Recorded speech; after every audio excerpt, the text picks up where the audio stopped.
the human being itself is understood as a fortress.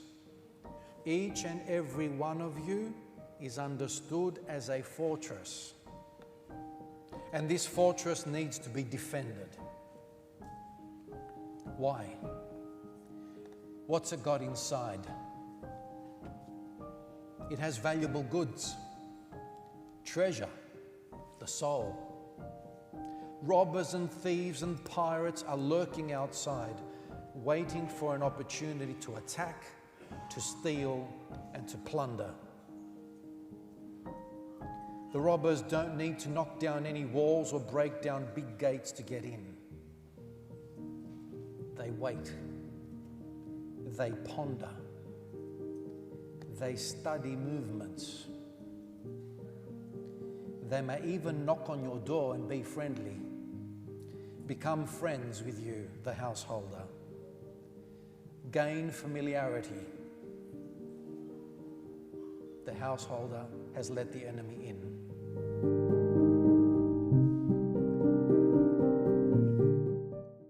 Jesus Christ said, "Take heed to yourselves, lest your hearts be weighed down with dissipation and drunkenness and cares of this life, and that day come upon you suddenly like a trap. For it will come upon all who dwell upon the face of the earth. Watch therefore and pray at all times." Watch and pray that you enter not into temptation. The spirit indeed is willing, but the flesh is weak. We notice that Jesus mentions drunkenness, methi. The opposite of drunkenness is sobriety, to be sober.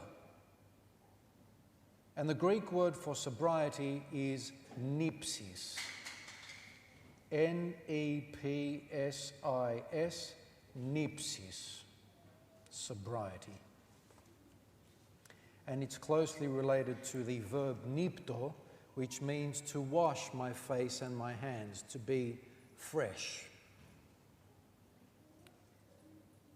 And so nepsis can mean to be awake, to be watchful, to be alert, to be vigilant. And it is vigilance that we will talk about today. This basic Christian idea of guarding the soul is one of the main themes of the Philokalia. So much so that all literature that is in the same vein as the Philokalia is known as the neptic tradition, η νηπτική παράδοση, the genre of literature that is like the Philokalia. So we start with the Philokalia, 4 volumes that make one group of books, themselves an anthology of such mystical writings from the 5th century all the way to the 16th century. Anything else written in a similar fashion and with a similar mystical approach is known as being part of the νηπτική παράδοση, the neptic tradition. If you were to visit the land of Mani in southern Greece, the first thing that you will notice today is that every house in every village used to be a mini fortress. This was because this peninsula was exposed to constant attacks by pirates coming from the sea, mostly Muslim pirates from northern Africa. And so every house, every family had to learn to defend itself against the pirates. Today, in an age where pirates are presented as lovable characters, romantic adventurers, we Christians who know history are not fooled. We call a spade a spade. Pirates were robbers, thieves, murderers. While others worked hard to produce food for their families, pirates would come every now and then, periodically, to take that away from good people.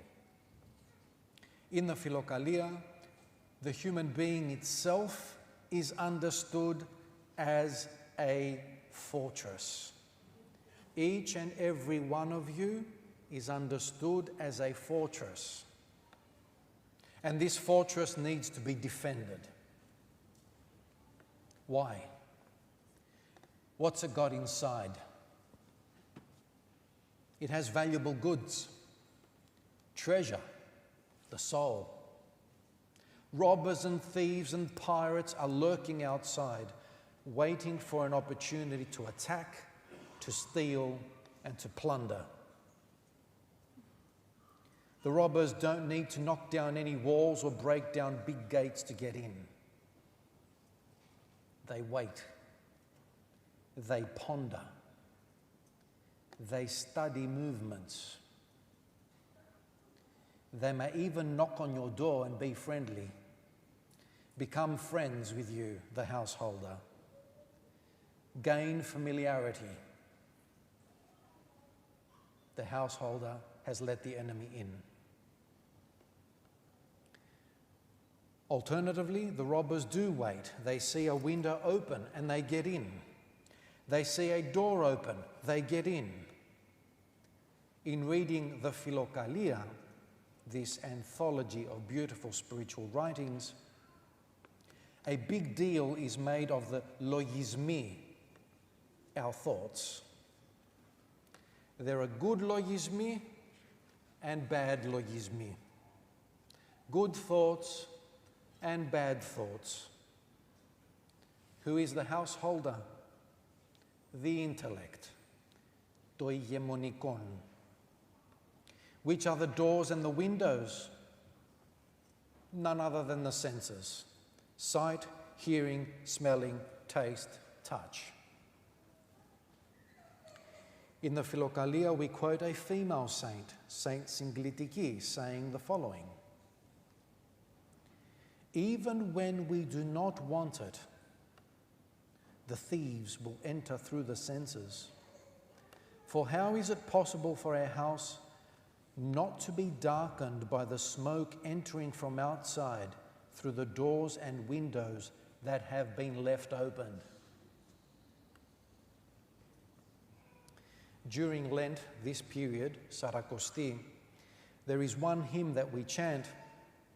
Listen to this. Bandit thoughts have befallen Adam. Ληστές λογισμείς περιπεσών ο Αδάμ. His mind has been robbed. Εκλάπει τον νουν. His soul has been wounded. Τραυματιστεί στην ψυχήν. And he lies naked and helpless. Και έκητο γυμνός αντιλήψεως. And that applies to all of us. Our thoughts, what we think and what we overthink, can be bandits. They can be our enemy. And so we need vigilance. We need alertness. We need discernment, diakrisis, to know the difference between a good thought and a bad thought. And so this fortress needs a guard, a sentry. Who goes there? CTC. Who are you? And we sing every Wednesday night, and at every Vespers for that matter,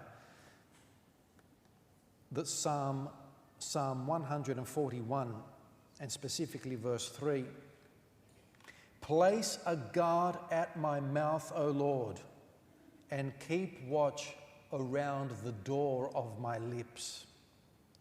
Thou, Kyrie, φυλακήν το στόματί μου και θύρας περιοχήν περί τα χείλη μου. From the Old Testament. Evagrios of Pontos warns us, be the doorkeeper of your heart and do not let any thought come in without questioning it. Question each thought individually. Are you on our side or on the side of our enemies? And if it is one of ours, it will fill you with tranquility. We read in the Philokalia, vigilance is a firm control of the mind. Post it at the door of your heart so that it sees the marauding thoughts as they come, hears what they say, and knows what these robbers are up to. Know what these robbers are up to indeed. Our neptic literature has a deep understanding of the process of sin, and it is explained to us in 5 steps. This is how sin happens. Step 1, temptation. The mind receives a suggestion, a thought, or a stimulation. If the mind is vigilant and awake, it will notice the threat and it will close the door on it. If you can manage to shut the gates at step number 1, you're doing very well. Because step number 2 is assent. Giving assent, permission. The mind will begin dialogue with the suggestion, the thought, entertains the idea, and gives assent to it. It lets it in the door. Step number 3, surrender. There is a union or coupling with the thought in which the mind surrenders itself to the suggestion and begins to live with it. Step number 4, captivity. The mind is captive to the thought as it readily consents to it time and time again. And you are now a slave already. And step number 5, passion, pathos, pathology, obsession, possession even. We fall so completely under the power of the suggestion that we are no longer free to resist it. And it becomes a pathology. It brings us suffering.